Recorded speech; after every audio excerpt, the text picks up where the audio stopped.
Okay, so good morning everybody and welcome to my presentation titled Intelligent Edge Sensor Design for Asset Health Monitoring. My name is Richard Anzo and I'm a System Applications Engineer and I work in the Industrial Automation Business Unit at Analog Devices. So firstly, to start with some background, more than 30% of global energy is consumed by industry. And within industry, almost 70% of that electricity is consumed by electric motors. However, some of those motors perform poorly due to a variety of faults. The most common faults are shown in the slide. These include mechanical vibration, power quality, and electrical overload. So these faults reduce equipment lifetimes and reduce factory and process efficiency. So given the huge energy costs associated with running these motors, it's clear that even a 1% increase in efficiency will result in huge cost savings for the customer. So Analog Devices' core strategy is to drive customer success by combining analog, digital, and software into easy-to-use solutions. Our aim is to enable customer and R&D and accelerate that R&D to reduce time to market for innovations. So Analog Devices a huge product portfolio with over 10,000 parts, along with our deep domain expertise. We'll use this to partner with customers to develop intelligent edge sensors, such as single pair Ethernet vibration sensors or power quality sensors. These sensors will help customers to ensure efficient health and utilization of the assets and improve factory sustainability. So this presentation in particular focuses on the design of a single pair Ethernet vibration sensor, and it can measure several common mechanical faults such as imbalance, misalignment, and bearing faults. So these faults deteriorate component condition and reduce efficiency and cause premature equipment failures.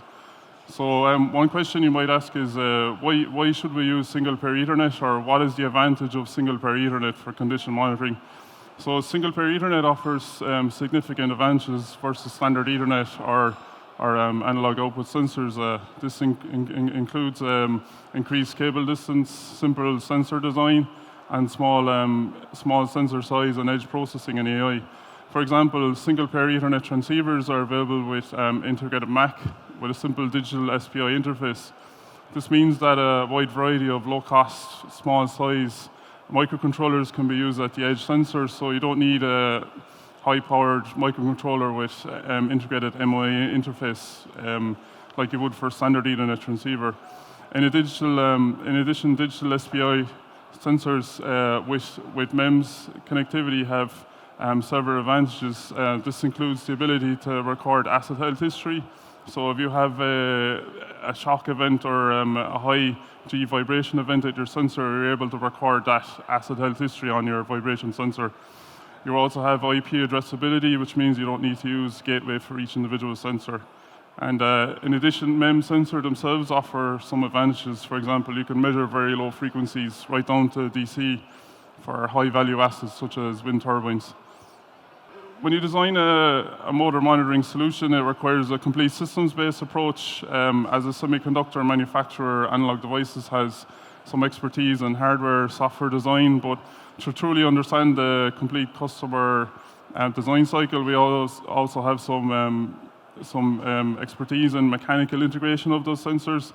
When you design a MEMS vibration sensor in particular, the frequency response of the sensor is strongly linked to the mechanical enclosure design. So essentially, your mechanical enclosure shouldn't dampen the frequency response measured by the hardware MEMS sensor.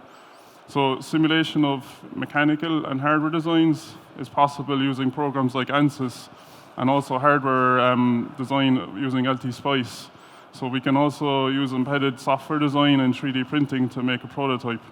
So this presentation describes the hardware design, mechanical, software design of a single pair Ethernet sensor prototype.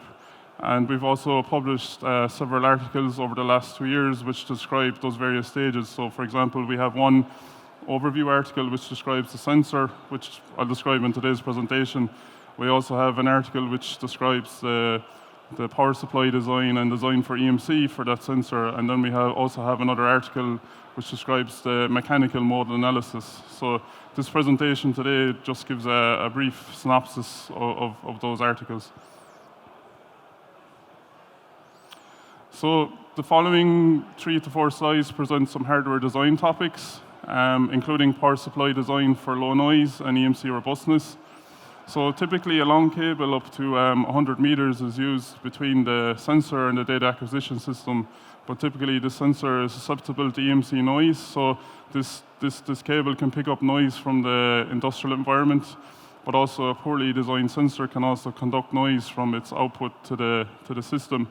In addition, the sensor will be powered from a 9 to 24 volts DC rail, so there's a high voltage rail to the sensor to make it compatible with existing 24 volt rails, but the sensor itself would operate at 3.3 volts or lower. And this means you need to have a high efficiency buck converter as well as an LDO in the package to provide a clean supply rail. And the reason why this is very important is that your MEMS sensor has a very low noise specification, so it can be anywhere between 20 microG to root hertz to 80 microG per root hertz. So it's very important that your LDO has a noise floor which is lower than that MEMS sensor noise floor. So to provide an assessment of the power supply design immunity to external EMC noise, you can use LT-SPICE. So LT-SPICE can be used to simulate the PSSR of LDOs such as LT3042.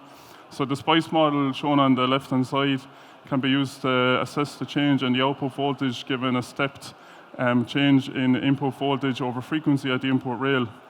And an LT-SPICE model with a dot measure and dot step statement, for example, can be used to simulate a step change in voltage over frequency. The LT-SPICE error log can be checked, and you can plot something like shown on the right-hand side. But this shows basically this model shows with a 5 volts input and a 1 volts peak-to-peak noise on the input rail that the output ripple is less than 200 microvolts. So to put this in context, that's more than a 5,000 times reduction in noise. So you can see using something like LT-SPICE, you can start to pick apart the blocks and to simulate various blocks of the sensor solution. LT-SPICE can also be used to measure the voltage noise conducted by the sensor to the external cable. This is commonly known as conducted emissions. We can use LT-SPICE to plot the differential and common mode noise from the sensor. And then also we can plot a conducted emissions limit line, as you see in red.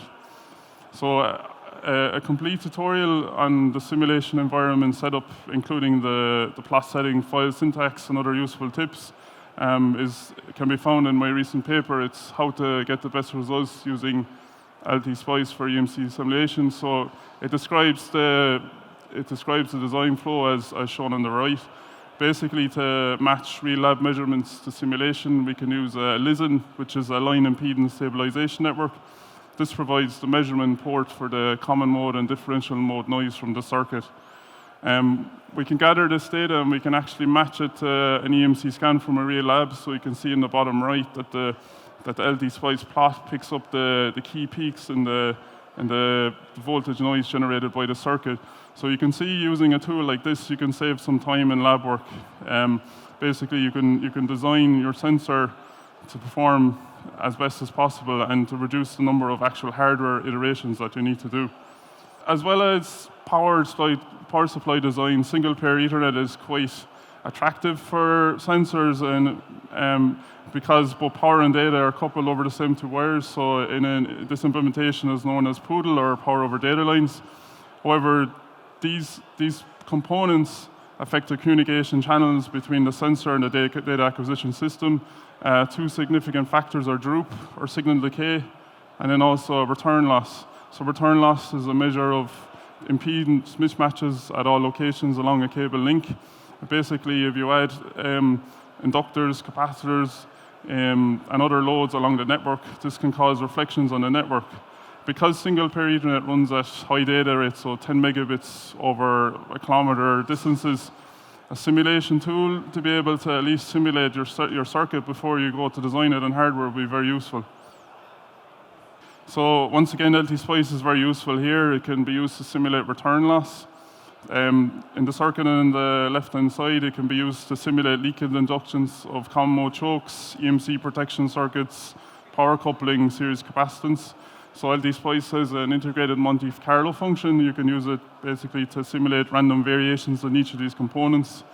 And then you can generate a simulation plot like that shown on the right-hand side. So basically, you can run multiple simulation runs and compare that to a limit line. So basically, you can see if your design, when benchmarked against an IEC standard limit line, will be able to communicate over long distances in the presence of all of those inductive and capacitive loads. So overall, when you look about it from a hardware perspective, when you use LT Spice, analog devices components, and some understanding of single pair Ethernet requirements, it provides a good framework and a starting point for hardware design. So the next topic that I'd like to present is mechanical and hardware integration. So as mentioned earlier, the natural frequencies of the mechanical housing must be greater than the applied vibration measured by the MEMS sensor. So we use modal analysis to understand the natural frequencies of the structure. So essentially the structure that's used to house the MEMS sensor has a mass matrix M and a stiffness matrix K. And basically what you need to do is you need to think about how to design this enclosure such that the stiffness is increased and the mass is decreased so that your omega, your natural frequency, is increased as much as possible. I recently published a paper. It's titled How to Design a Good Vibration Sensor Enclosure Using Modal Analysis, and this is available on the ADI website. This explains in detail the degrees of freedom that you have in enclosure design. For example, there are material choices, geometry choices, which you can use to boost the natural frequency of the enclosure. So using this article and the learnings from this particular cycle, we used SolidWorks to generate a prototype sensor enclosure as shown on the left, and then we used ANSYS model to simulate the performance. The example closure shown was used to house the ADXL359. This is a triaxial digital SPI output MEMS vibration sensor. The modal analysis of the enclosure used to house the sensor shows that we achieved greater than 6 kilohertz natural frequency across all three axes. So this means that our housing isn't going to dampen that MEMS frequency response, as I mentioned earlier. Some advantages in using a rectangular enclosure mean that you can actually mount the sensor on either the x-axis or on the z-axis, so you can mount it on equipment in different orientations. So this sensor prototype we manufactured, and we have a prototype, and as I'll explain later, it's actually available at the ADI booth. So if you visit Analog Devices booth 1110 in this same Hall 5, you'll actually see a version of this sensor in action. So before discussing the software implementation, I have just one additional hardware topic to present. So this slide presents an overview of MEMS sensors and also competing piezo vibration sensing technologies which are available on the market today. The different types of sensors naturally form clusters which can be used to assign potential use cases. So the highest cost sensors shown here in purple have the lowest noise and highest bandwidth specifications. However, there's a much wider install base of sensors in both low criticality and medium criticality assets which can be used and monitored using MEMS technologies. So most motors will show a slow decline in performance followed by fault conditions. And in general, lower noise and higher bandwidth sensors are better for picking up those faults. However, in most cases, it's acceptable to pick up a fault in a slightly later stage. And for this, something like a MEMS sensor like the ADXL359 is a good choice. In particular, because there's a 20x cost increase between a PZT-8 and a MEMS sensor A1 for your design. So an ADXL359 offers very low noise, so right down to 25 microG per root hertz. This allows you to measure very low changes in vibration signal, so you can pick up the change in the asset health performance at a very early stage. So having presented some key aspects of hardware and mechanical integration, I just have two slides here on some overview of a software system. So for this particular sensor, we use the MQTT protocol, and this is used in a vast array of industries from oil and gas, automotive, telecommunications. So building an SPE sensor with MQTT software libraries allows easy integration into existing systems.